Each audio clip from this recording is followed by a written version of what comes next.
Well, a group of executives out in Hollywood recently got a 2-hour briefing on the Moscow Project. That's an effort to find and expose collusion between Donald Trump and Vladimir Putin. Actor Cain is from L.A. He grew up out there, knows everybody, and, of course, stars in and makes his own movies. He joins us here. What is this? I'm going to go see the movie when it comes out. I mean, I can't imagine what it is. I mean, there's a lot of people who are very upset that Donald Trump is president. Yeah. They will not accept it, and they will overturn any rock and even probably make up stories to find collusion at this point. And I think that Oliver Stone should probably direct it because he's pretty good at revisionist history. Well, actually, in point of fact, I've talked to Oliver Stone about this. He doesn't buy any of it, I don't think. If it's that far-fetched, no, then he it's doesn't. really, Oliver Stone really thinks this. I mean, not to speak out of turn, but I don't think Oliver Stone believes this at all.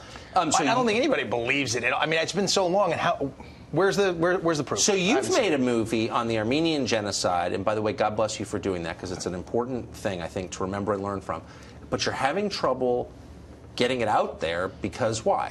Well, first of all, we had trouble in Glendale, California, which is a huge Armenian population. The diaspora there it's the second largest group of Armenians in the world. Outside of Armenia, it's the first. It's the largest group, and they wouldn't let us advertise because they called it too political.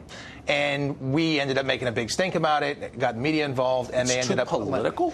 They say it's political, and we argue, and I argue completely, it's not political at all. It's a human rights story. There's no politics behind it. Is the Holocaust political? No. Right. And the problem is that our government hasn't recognized the Armenian genocide. 47 of our 50 states have, but our federal government hasn't, and it's because I think it's because we have an air base in Turkey, and we're trying to keep things nice. And right, so it implicates the Ottomans, the Turks. The Turks. And speaking of foreign influence on our domestic politics, the government of Turkey has an effect on decisions our policymakers make. Absolutely, and I think this is one of those situations. So I've been lobbying Congress the last couple of days to say, hey, look at this. What we're trying to say is, call it genocide.